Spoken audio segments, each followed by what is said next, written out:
All right, everybody. Welcome, welcome. We're going to wait a few more, maybe seconds, couple minutes, just for everybody to kind of roll in. That number keeps increasing, so super fun. Got a good one for you today.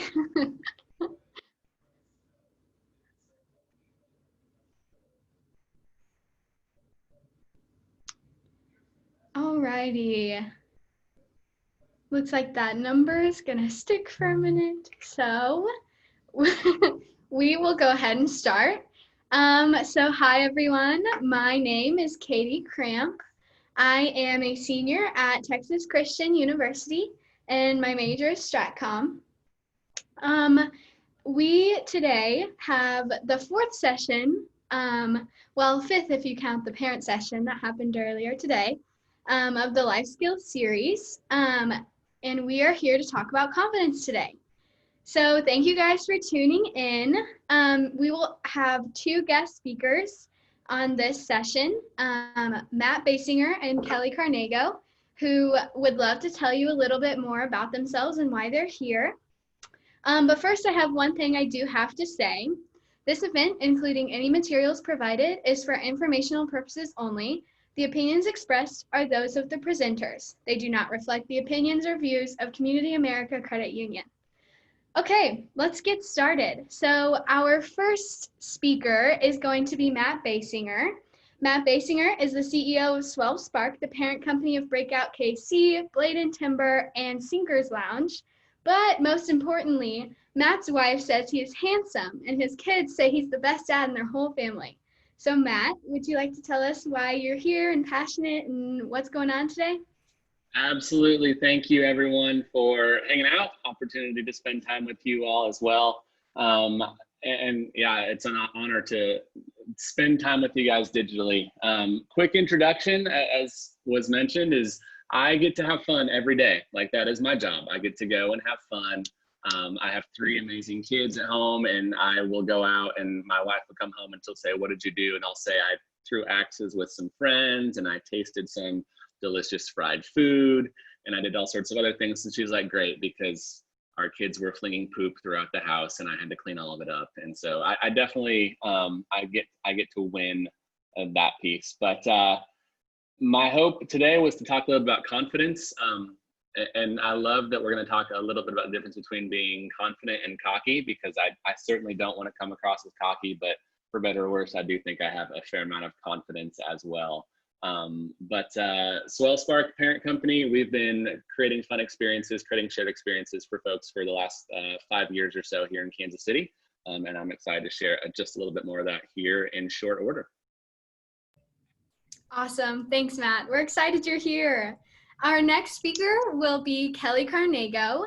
She has held senior executive roles across sales, marketing, operations, and general management at Sprint, Hyla Mobile, which was a startup, and then another startup within Google Fiber.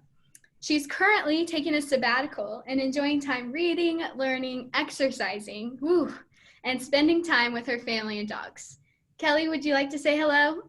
Sure, I would love to. Thank you, Katie. I am delighted to be here today. I'm a little bit nervous to tell you some personal stories, but I think it will be a lot of fun. And so I'm glad to have the opportunity. So thanks. You did a great job introducing me. I think you covered everything that needs to be covered. So I'll let you take it back and we'll jump in. Oh, sweet, Kelly. Thank you. Okay, well, let's get started. So here is how today is going to go. We're first going to start off with what exactly confidence is. We'll throw some definitions at you. You'll get a student's perspective. We're all going to share our own takes. The student interns will share what they think confidence is and what it is to them in their daily lives. And then Matt and Kelly will each have their own time to do a mini TED Talk confidence and what their opinions are. And we are going to just be addressing a lot of the big questions asked in last week's and the week before's survey regarding confidence.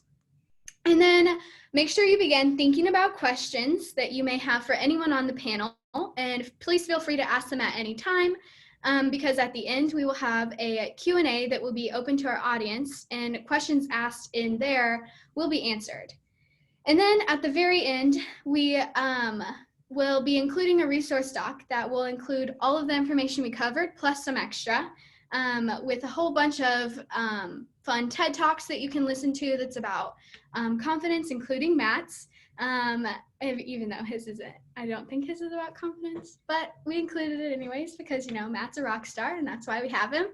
And then also just fun reads that you can check out about confidence. But yeah, so let's go ahead and get started on that. So like I said, the first thing we'll be addressing is what is confidence. So I'm going to throw a couple Google definitions at you because we felt like these three really summed up what we kind of want to talk about today.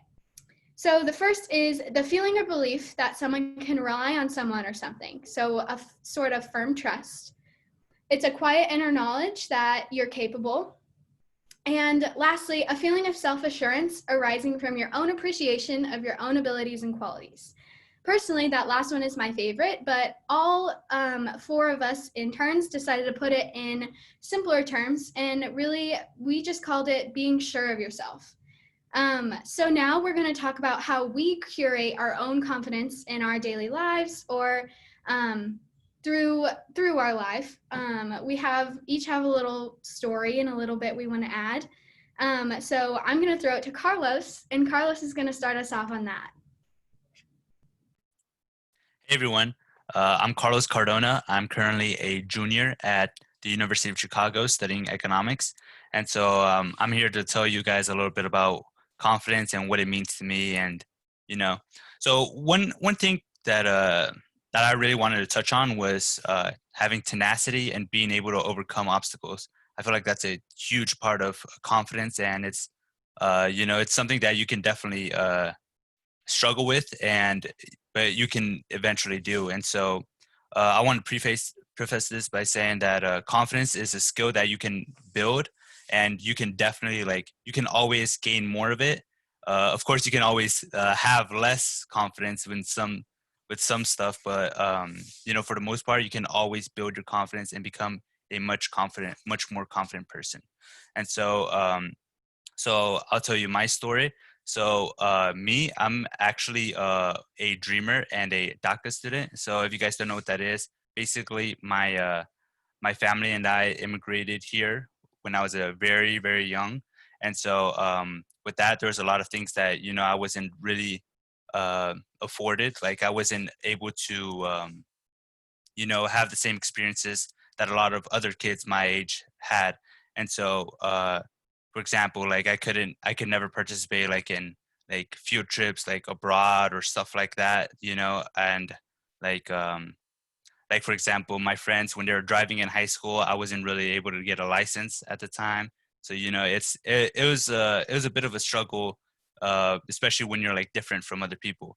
And so one of the biggest issues for me was I wanted to further myself and further my education, but with my special situation, it's especially tough, trying to go to college. And so I was a pretty good, I was a really good student in high school. I got good grades and I tried my hardest. And so, to hear that oh, well, college might not be the best choice for you is pretty tough. And so, I said, you know what, I'm not going to let this stop me. I'm going to overcome this obstacle. And so I worked really hard. I talked to my counselors, but, they're not really able to help me as much with this special situation, if they've never seen this before. And so I'd go out on my own, and I'd go and research things, and I'd have to call and cold call so many offices and talk to so many different people that are the heads of their specific department at different colleges. And so with this stuff, I was very shy at the time. When you're calling all of these different people, you eventually become a lot more confident. And so I gained the confidence to to overcome the situation, and I eventually got admitted to the University of Chicago. And so I was really ecstatic, and it was just it was a relief to be able to finally get rewarded with something, especially when you have such a tough time struggling through this. And so like for me, financial aid was a very tough one because, you know, with my situation, I wouldn't be able to get like in-state tuition or anything like that. And so they actually gave me a pretty good financial aid package. And so, but even then, since I became so much more confident, I asked them for more money. So, and just because I asked, they actually ended up giving me a $5,000 scholarship, just because I asked. And so, like a lot of people would think, like, whoa, like you know, like it's already like you're already in a tough spot and you're like here asking for more. But you know, like for me, it's just I gained the confidence to do that, and I wasn't afraid to ask for more and know what I was worth. And so I think definitely you know, always be tenacious, always try your hardest. And you know, sometimes you'll get a no from someone, but you know, if you keep on going and you keep on continuing, even when you're faced with obstacles, you'll definitely become way more confident and you'll be able to succeed no matter what you do. And so that's my story. And you know, I hope that you guys can learn from it and always like fight for what you want to do, you know, and try to reach all of your goals. And so that's my story. So I'll pass it off to Morgan. I know you had a really good story, so could you tell us a little more about that? Thanks. Yeah, thank you, Carlos. My story isn't as unique as yours, but I'll probably relate to a lot of the people in the audience today. But going into high school, I was kind of a scared freshman, just like everyone else, you know, mortified at the idea of debate or public speaking of any kind. But junior year, I kind of started to find my passion for business, which led me to a club called DECA, which does business competitions, and I became a part of our student-run store at the school. And in DECA, I kind of learned how to become more comfortable with presenting my ideas to a complete stranger, which is the judge. And it built my confidence a lot as a student and made me way more sure of myself as I started to kind of win medals and succeed in DECA. And then as junior year progressed, I realized I wasn't really afraid of presenting in class anymore because my confidence had grown and I was more sure of my ideas and my ability. And I kind of realized that everyone else is just as nervous as me and they won't care if I mess up one or two words while presenting. So confidence isn't something that you gain overnight, obviously, or ever stop learning, but through my experiences and becoming more comfortable with myself, I've become confident enough to obviously come here and work with Community America and virtually talk in front of hundreds of people. So I think that being a part of things that make you uncomfortable and kind of affirming yourself and your ideas is how you can become more confident, because it's how I became more confident. So that's my story. Jerry, would you like to share yours? Hey, yeah, of course. Thanks, Morgan. So my name is Jerry Lewis. I am a junior at Kennesaw State University studying accounting.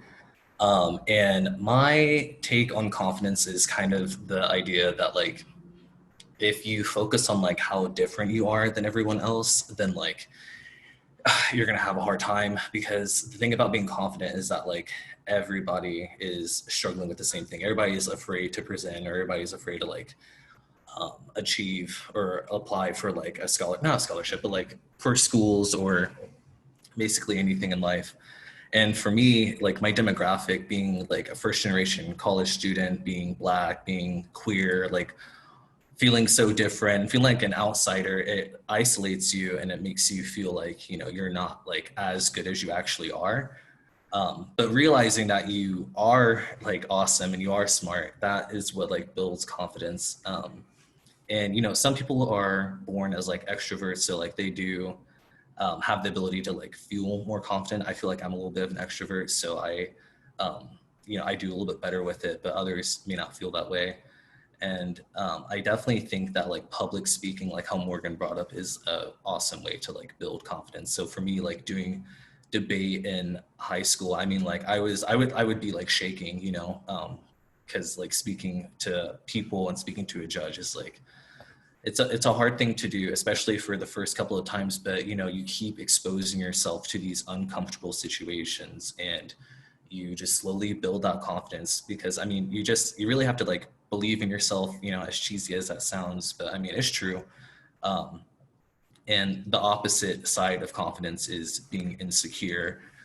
So if you can just like face those insecurities and just realize that like you're not alone in this confidence, like internal battle you have, it will definitely get you further. And I mean, I think we all can like really speak on that. Katie, do you want to go ahead and share kind of like your views on it? Yeah, for sure. Thanks, Jerry. I honestly got lucky with some of the coolest team members ever. I think each one of their stories is just so interesting and heartfelt and just so real. Mine is a little bit different. Personally, I was graced with the God-given talent of natural confidence. I'm just someone who comes across as and is pretty confident. Without trying to toot my own horn or anything, I think sometimes confidence can just really flow naturally. And some people are given more confident personalities than others, like Jerry kind of mentioned. And that's really not something you or anyone should feel insecure about, or that you feel like you should hide. I was really struggling to write this, actually, or to write what I wanted to say and verbalize it, because I'm not someone who wants to appear cocky, which Matt has some really cool takes on. But even though I am naturally confident, I do sometimes even have my own pitfalls. I was nervous for today, coming to come and talk in front of all of you people, because I was nervous I'll slip up. But I'm human and things happen, and I have slipped up. So there's that. But I just love that anticipation, another slip up, of hoping to succeed. And I think that can sometimes translate into confidence. And, these are the things I love doing. I love talking in front of people. And when that shows through, I know I'm confident. So though naturally confident in myself and my abilities, I've often struggled a lot with body image. I've worried about how I look in a picture from a very young age, and I think that's something else about confidence, is that it comes in all different forms. My peers have all said they look up to me and that I am a natural leader, and that's something I've always prided myself in. But when it comes to how I look to them, it's been something I've really had to work. Sorry, I choked up a little bit. I'm not gonna cry. I've really had to work for. So telling myself every day that this is who and where and what I'm supposed to be, and redirecting my confidence in my abilities to my looks has been something that's really helped me gain confidence in a new way. So yeah, those are our takes on confidence. We each have a little bit of a different spice to bring to the mixture. But I think we should hear from some people who really are confident and who are successful in being confident. So I'm going to throw it to Matt. I'm going to throw it to Matt and let him talk on some fun, interesting points. Thank you. I hope you can hear me okay. Katie, will you give me a thumbs up if you can hear me well? We're good. Appreciate you. So I mentioned I've had the opportunity to work in business, but that is not how I got started. I actually, I'm going to take it all the way back just for a few short minutes, but I grew up mostly in Colorado. I moved to the Kansas City area when I was 16. So my first 2 years of high school were in Colorado. My last 2 years of high school were here in Kansas City. That's a transition, whole other thing for another day, but I never had the desire to go to college. I didn't really believe in what college, I didn't know what I wanted to do. And so if I didn't know what I wanted to do, I certainly didn't think it was a good decision to pay a whole bunch of money to go to school.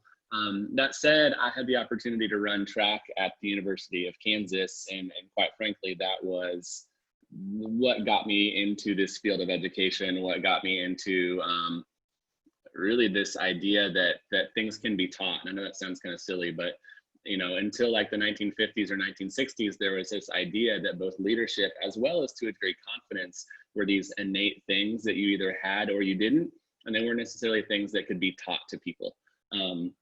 But after going through track and field, I'll just tell a couple of quick stories, and I'm going to do a lot of zigzagging, so I hope you can bear with me and follow, and hopefully I'll be able to kind of tie it all in here at the end.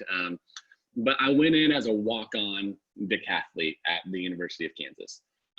Which I have no scholarship, there's no guarantee I'm going to make the team. They said, hey, you're fast enough to at least get the opportunity to try out, and you might be able to do something. Realized very quickly that of the decathlon, I was very, very good at 8 of the events.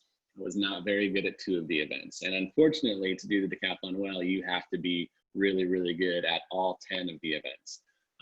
But I was absolutely determined to be on the team.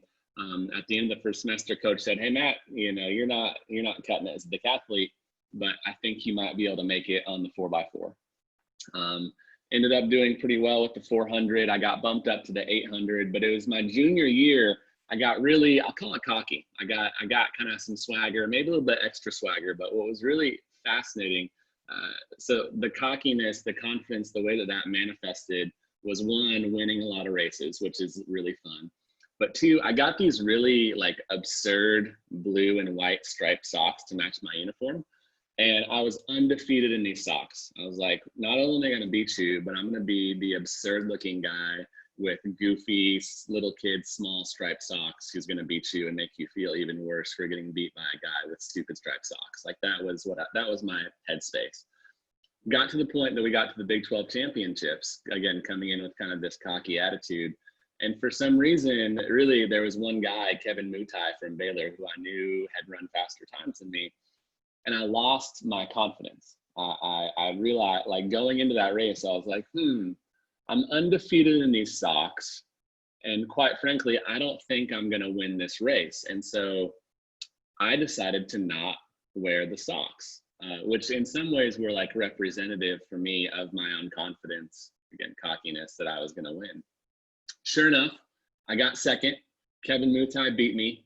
I did not win the Big 12 championship. I was very bummed about it, but I also stopped wearing the socks.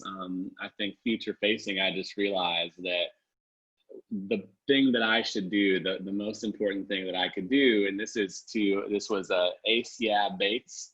It's a great name, Acia. What is the difference between being confident and being cocky? And I think that's a fair question. The way that I would define it, the way that I would talk about this is confidence is this innate knowledge that you are, in fact, the best version of yourself.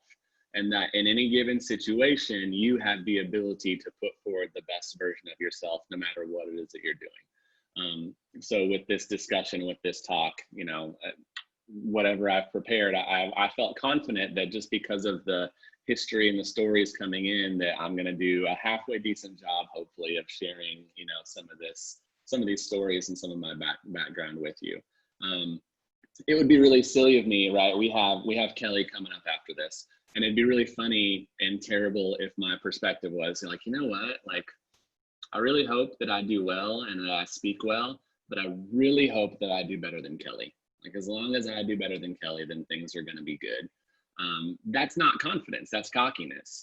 So confidence is this idea that you are going to be the best version of yourself.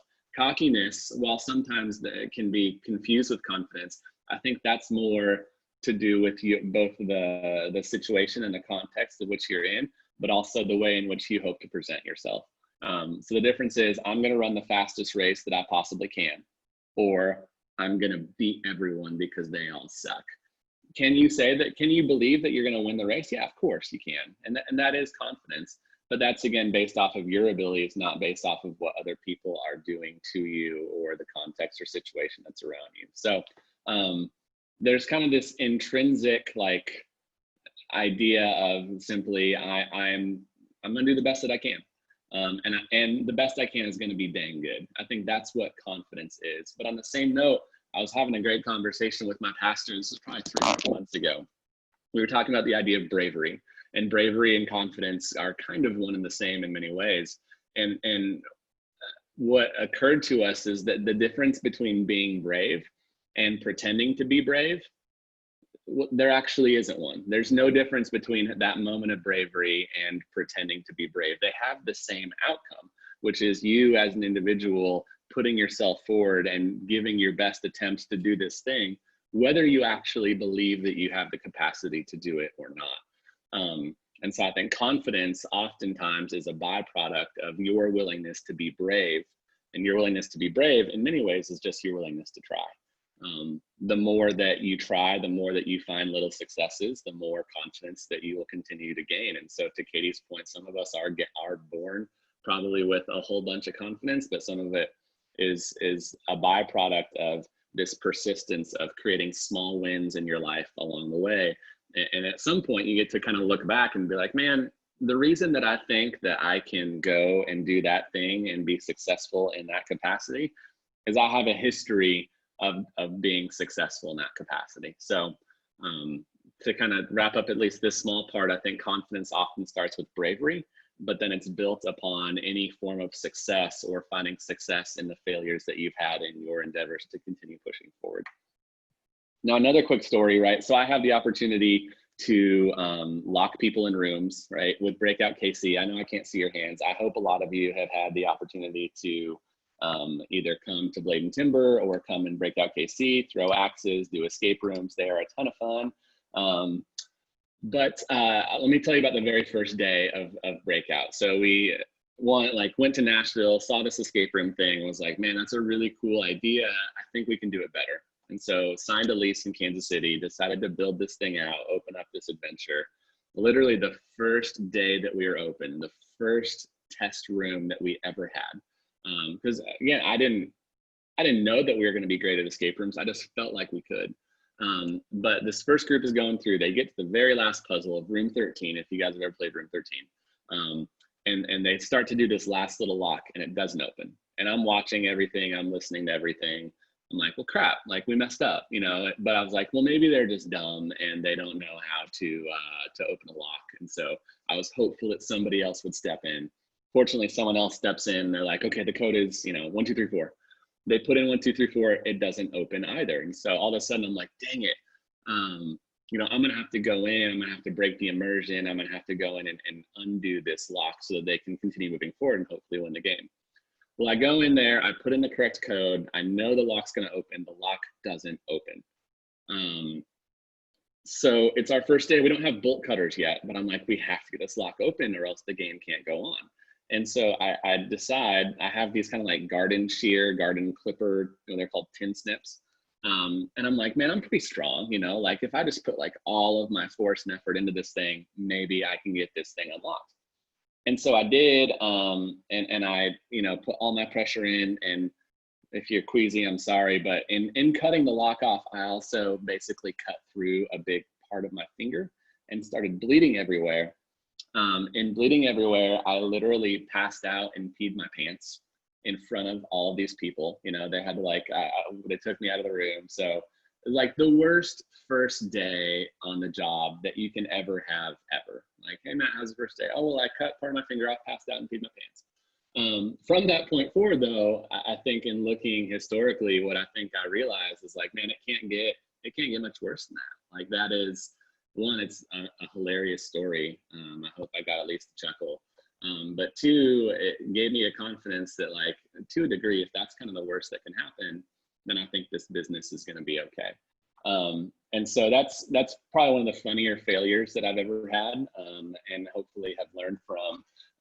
But since that point in time, we have had the opportunity to just be incredibly persistent, and the goal being, let's get just a little bit better every single day.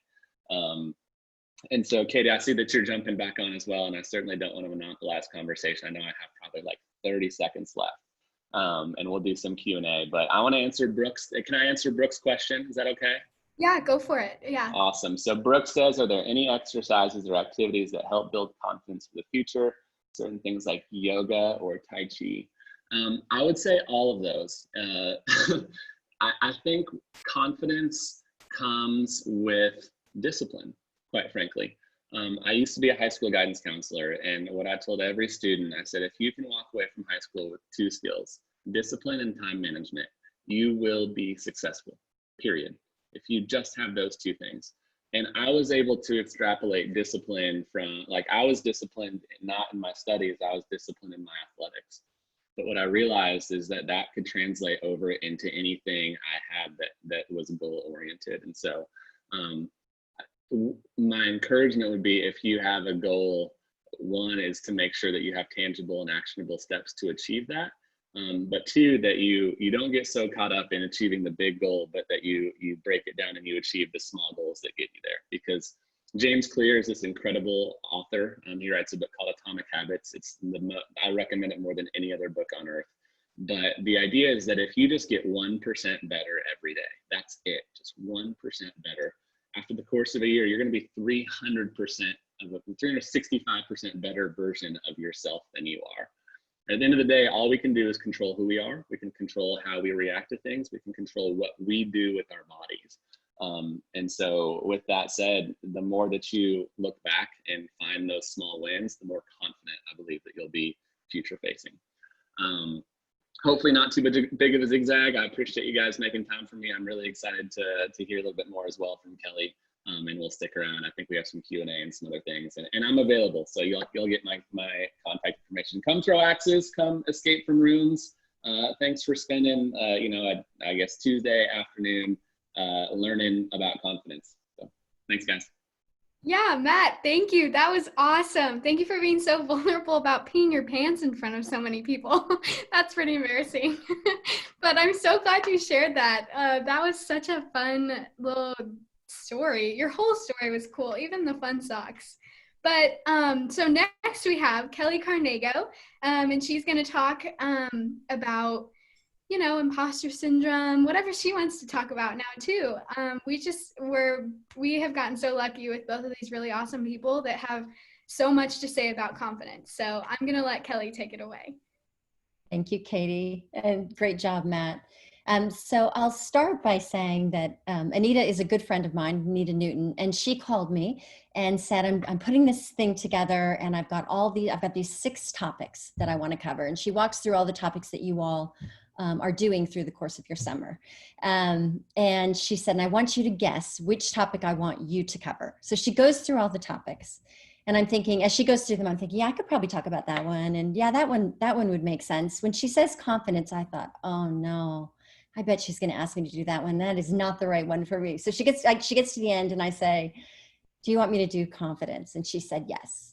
And the reason she said, which is part of going to be the story that I'll tell you, is something that she and I have talked openly about, and that I've told her that there are times that I struggle with self-confidence, and yet I've been very successful. So at the risk of sounding braggy, I went to the top business school in the country. I've had amazing jobs. I've had amazing opportunities. And so on the surface, you wouldn't necessarily think that self-confidence has been something I've struggled with, and yet I have. And so I'm going to talk about it today, and I'll talk about sort of some of the things that I've done to overcome and to kind of compensate. But I want to start with the question. And I probably have already given this answer away, but I'm going to ask my question anyway. I want you to think about what the following people have in common: Tina Fey, Denzel Washington, Maya Angelou, Mahatma Gandhi, Amy Cuddy, Anita Newton, and me. So it's probably not too much of a stretch for you to figure out that we have all struggled with self-confidence, and that we've all struggled with something that's called the imposter phenomenon. So as some of you have heard of imposter phenomenon, some of you probably haven't. So I'd ask you to ask yourself the following questions.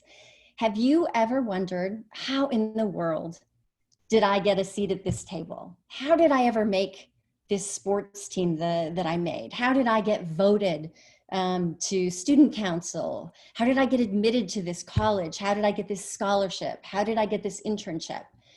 Have you ever said anything when somebody complimented you on something like, oh, I just got lucky, or I was just making it up as I went along, or maybe you said to yourself or said to others, oh, I had connections, or sort of told yourself a story along the lines of that maybe you didn't fully deserve it.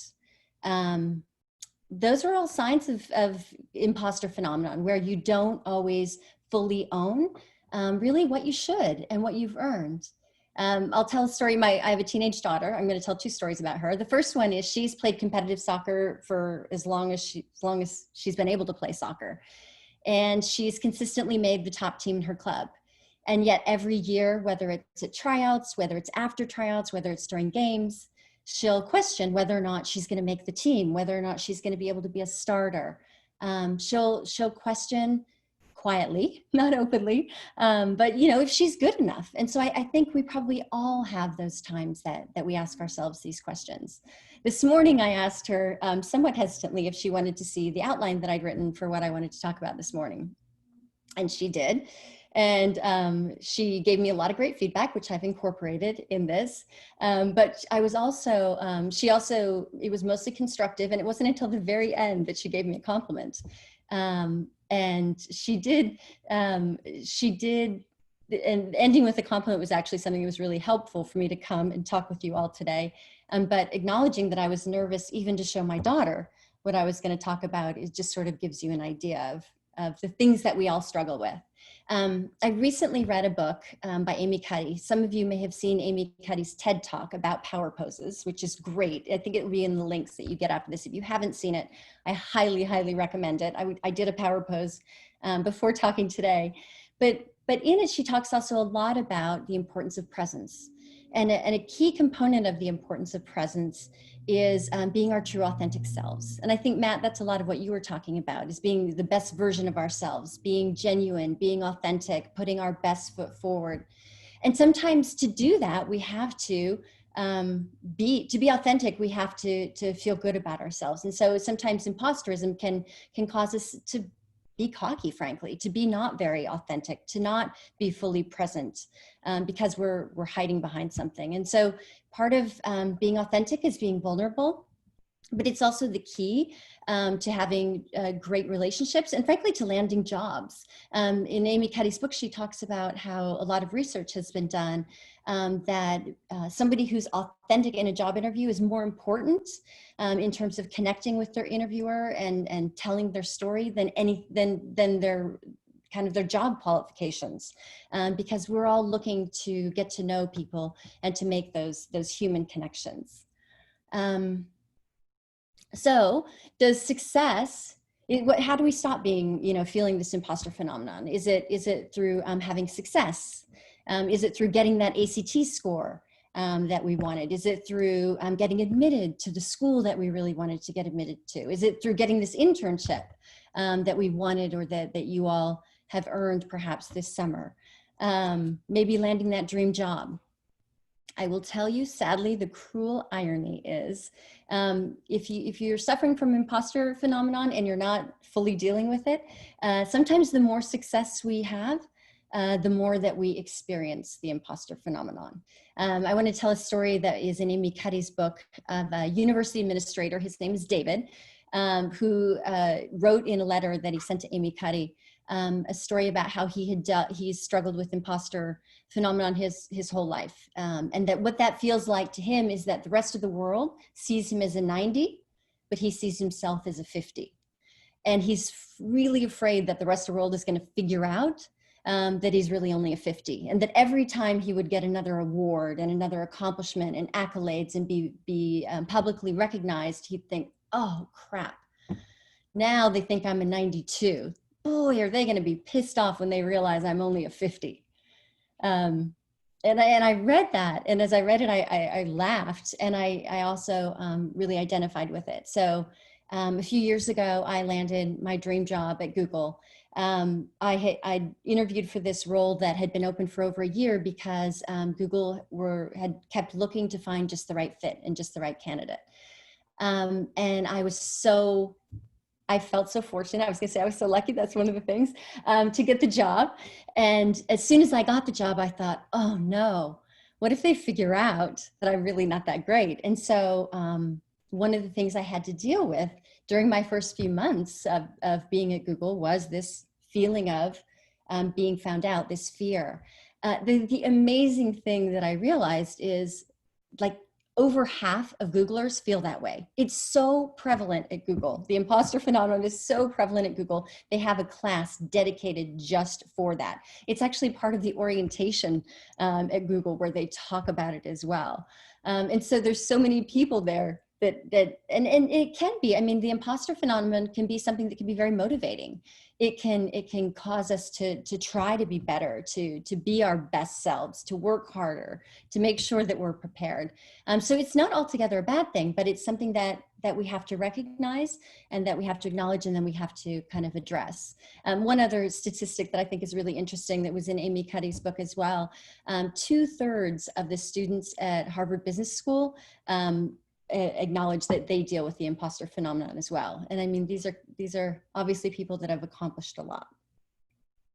But if you're not a Google employee, having access to courses on how to deal with the imposter phenomenon, what can you do? Well, the good news is there's a lot of great resources, many of which I think will be shared with you after today. I sent some links to Katie, and I think Matt probably did as well. But there's entire websites and books dedicated to this. One is Valerie Young. She has 10 steps to deal with the imposter syndrome. I will not go through all 10 steps. When Brianna saw the 10 steps in my notes, she said, please tell me you're not going to talk through all 10. I will not talk through all 10.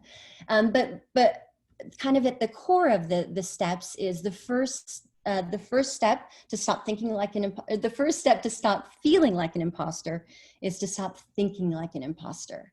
And so you need to do things like break the silence is one of them. And that's what I'm doing here today is to be open and to be authentic and to acknowledge. You don't have to acknowledge it quite as publicly as I'm doing at the moment, but you can acknowledge it, privately in places where you feel safe. But there's other things you can do as well. You can separate fact from fiction. You can really recognize the stories that we tell ourselves or the tapes that we have. You can visualize your success. So you'll see, and if you want to talk, if you have any specific questions, we can talk about it as well. But there are things that we can do, things that athletes do, things that leaders do, things that speakers do to help us build our own self-confidence. And the last step is, she's written, fake it until you make it. I love how Amy Cuddy has recast that into fake it until you become it. And because there's so many things that we can do to help build that we're no longer faking it, but we've actually become, I keep quoting you, Matt, sorry, but our best version of ourselves, or we can really truly put our best foot forward. I want to talk briefly about how it might be different for those of us who are female, who are women. One thing that I will say that I'll tell my own personal story about is that there are often double standards for women. We are sometimes raised as women to be polite, to sit a certain way, to talk a certain way, to moderate our volume. Sometimes there are things that, we make ourselves even physically smaller. And so I'll tell a story. When I was at Sprint, I was in an executive development program where we were given a lot of feedback to develop ourselves as leaders, as business leaders, as people leaders, across the board. And so one year I was given feedback that I needed to be more assertive. I needed to voice my opinions more. I needed to be more present. I needed to be more assertive. And so I worked on that, and I took it to heart, and I didn't become like this horrible person with sharp elbows annoying everyone. I just tried to be more assertive. Well, the next time I got feedback, I was told that I was too assertive and I was intimidating people. And I needed to not be so intimidating.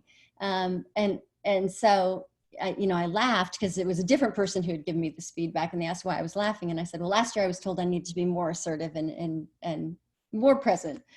So I tell that story just because as females and as men, but we can often be given feedback, and we have to figure out how to moderate it and how to still be ourselves.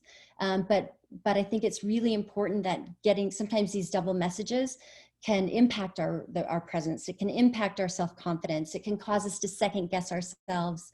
And we need to make sure that we don't make ourselves smaller than we are. I think as women, this can apply to men as well. I don't mean to speak just to women, but for myself, we need to be willing to take our space and not make ourselves smaller. As Amy talks about in her TED Talk on power poses, I mean, it's a big part of how our minds and our bodies are connected. And so everything that we do with our bodies will translate into our minds and helps us moderate our stress and our presence. Last thing I'm going to talk about is how can you help others build their self-confidence? So, because you've already done all this work now, you've built your self-confidence. What can you do, and how can you help others? I would say you'd start by being authentic, by being your true self, by sharing your story, and sharing the tools that you've used and what's been successful for you, sharing your resources. Being willing to listen to folks. I think as you share your story and as you're authentic, people might be more willing to confide in you. So being willing to listen and validate where people are coming from, and then offer support And finally, to be a role model and to be an example as you take care of building your own self-confidence and taking your own space. And with that, Katie, or Morgan, am I turning it over to you? Yep.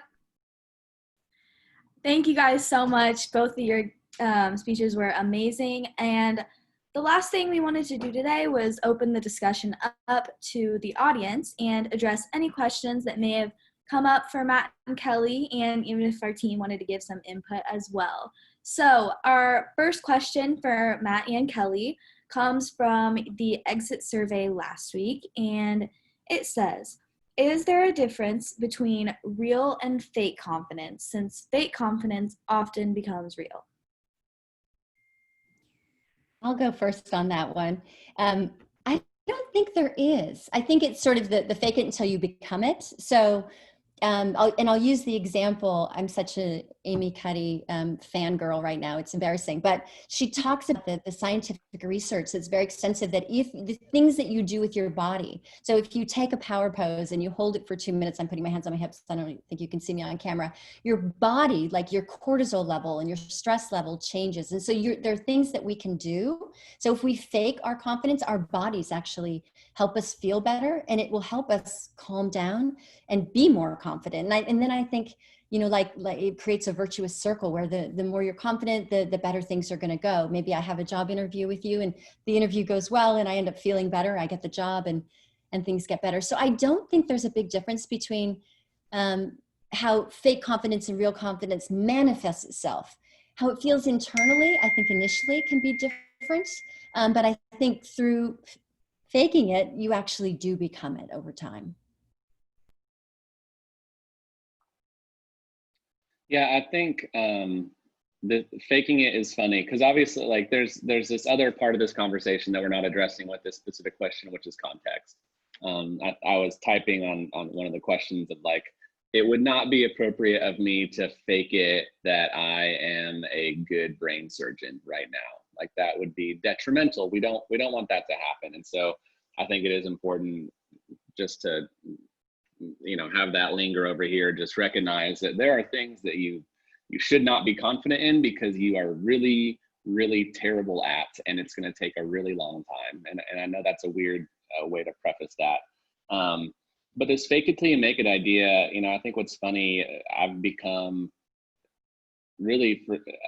I'm looked upon as one of the leaders of kind of the young generation of Kansas City startups here in Kansas City. And talk about imposter syndrome. Like, I'm just a dude. Like, my background, I was a high school guidance counselor, right? I didn't even want to go to college in the first place. And all of a sudden I'm being asked to help educate students about confidence. Like, none of this makes sense. But what I've realized in talking with so many of my other friends in the business community is that, like, none of it makes sense for any of us. There are very few roles, there are very few jobs in the world where it is exactly known what you're going to do, right? Like, if you're the guy who, like, screws on the toothpaste caps at the toothpaste factory, like, you go and you do that, and you really don't have to have confidence that you're good or bad at it, because quite frankly, it's like, hey man, you got to screw on 100 toothpaste caps, and that's really the expectation, and that's what you need to do.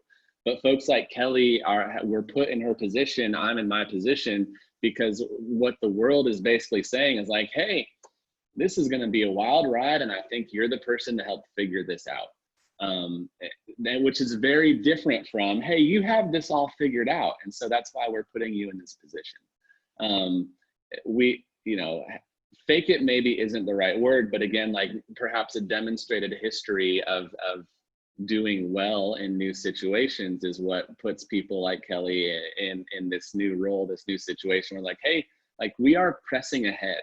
We are, Fievel goes west or whatever going, like, we are on unknown waters, and we believe that you can guide us in this particular situation. And the reason we believe that is because we see that you've either already done it or you've already tried it and failed miserably. But at least if you've done that, we know which ways don't work because of the failures that you maybe have had in the past. And there's something here about failure as well, but I'll cut off there right now because I think there's probably more questions, and we can move forward there. Yes, thank you. We have a really good one. Someone said, I think I'm a mainly confident person in the moment, but I tend to overthink situations after they've happened. How can I avoid overthinking or combat post-situation anxiety? It's a great question. I know. I was like, Matt, do you want to go or you want me to go? Yeah, I'll dive in. I'll dive in with that. I think one of the things that I've said often that I know is kind of goofy, but I'll say anything worth doing is probably worth doing poorly, which is different than maybe the way that you've heard that said before. But man, if it's the first time that you're ever trying yoga, go do yoga. You'll probably be bad at it. And that's cool because it's your first time doing yoga and there's not an expectation that you're going to be great. It's better to think that you're going to run, 5 miles for your workout and only run 1 mile than it is to say, I don't want to do it poorly, so I'm not going to do it at all. And then you end up running 0 miles. That said, to dive in a little bit more to your specific question, I'm trying to find where it went. It's unanswered or it's on dismissed maybe. With this, you're kind of speaking to this imposter syndrome or like post-imposter syndrome. Because I think at the end of the day, it's fine to do something. It's fine to look back and say, okay, how could I have done that better? But the fact of the matter is like if you only focus on the past, the reality is that the rest of the world is moving forward. And so take what you can learn, take it hopefully as quickly and efficiently and as effectively as you can, but then move forward instead of just focusing on what has already been done.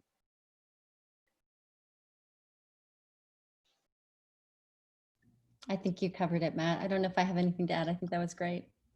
Okay, perfect. Thank you so much, Matt.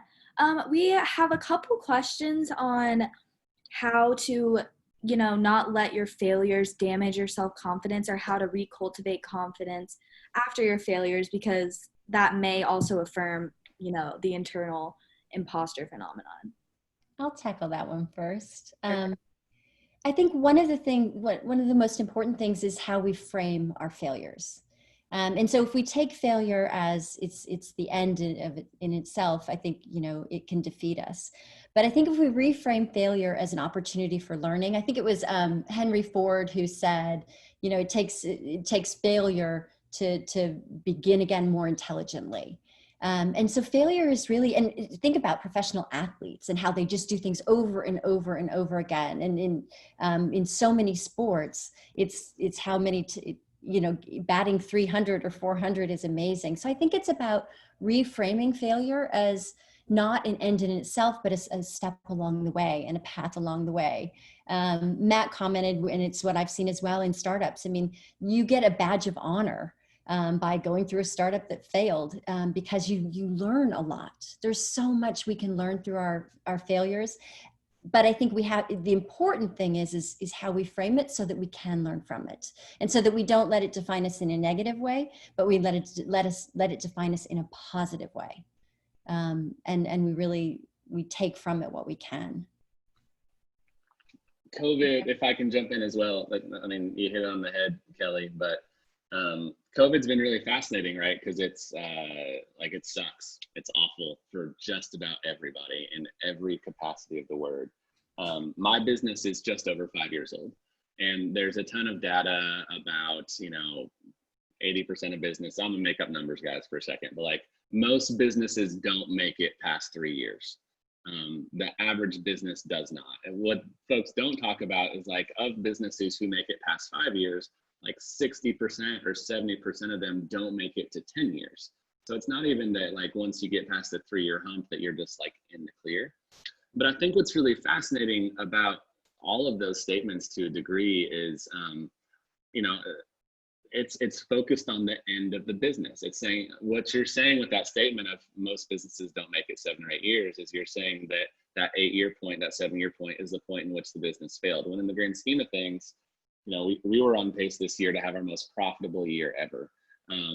And if I were to go and have this business and have it be successful year 1, year 2, year 3, year 4, year 5, year 6, year 7, year 8, and I basically learn all of these valuable lessons, but also hopefully make some really good money along the way, And then all of a sudden year 8 comes and I fail in year 8. Does that mean that years 1 through 7 also were failed? No, those were not failures at all. What that means is that when it came to this new season, this new situation, this new context, which was year 8 of my business, that I failed of year 8. What that means though is I'm far better set off in the future to handle years 1 through 7. And hopefully what I can find is like, hey, year 8 was the year that we tried to triple in size and we ended up overspending, or like, I won't make that mistake again. It does not mean that the business collectively was a failure. It does not mean that I was a failure. It just means that within this certain situation, I probably need to approach it a little bit differently next time, or the next time that I get into that situation. And I will be back in that situation, because by golly, I'm gonna get back up. Failure is often quantified when there's an end, but I think the reality is there's not very many endings, right? If you pick yourself back up and you learn from it and you find ways to take what you've learned and become a better version of yourself, so that when you approach that again, like, it's not failure, it just isn't. So I have a hard time talking about like my failures, because again, I can talk about something as absurd as peeing my pants in public and it's like, oh man, that wasn't a failure. Like, I know now that we need bolt cutters at all of our locations.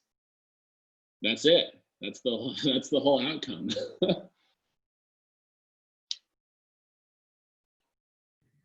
Okay, well, thank you guys both. That is actually all the time we have for today. Personally, I think your pee your pants story isn't a failure either. I think that's a pretty cool success, and it's something that you can tell everyone now, because no one needs to be embarrassed of it at all. Honestly, I'm very surprised that you were so open about that. That I was sitting here behind the screen like cracking up. I was like, what? I can't believe you said that. And Kelly, thank you so much for all of your really helpful insight, especially on the imposter syndrome. I really learned a lot from both of you guys, and so I hope our audience did too as well. But yeah, so that's actually all we have time for today. To wrap up, I actually believe the rest of the questions should be answered in our resource doc, so make sure you take a look at that. I want to first point out, we also have an exit survey every week. So that and the resource doc will be linked in our chat. Thank you, Carlos. And so yes, they are linked in our chat now. So for those who attend all of our sessions, we have one left. And to complete all of the surveys, you will receive a $25 gift card. So that's exciting. So make sure and take that. Let us know you were here. Second thing is that we have our resource doc linked as well, like I just said. Sorry, I'm repeating myself. But that has all of our contact information in it, including Matt and Kelly's. So if, oh, the screen. Oh, thank you, Carlos, for letting me know. Sorry about that, everybody. Oh, that's not the right one. That's not it either. Okay, I'm just gonna stop sharing. Sorry. What the heck? It's sharing the wrong one. Let me just, you know what? This is confidence, people. This is what confidence is all about.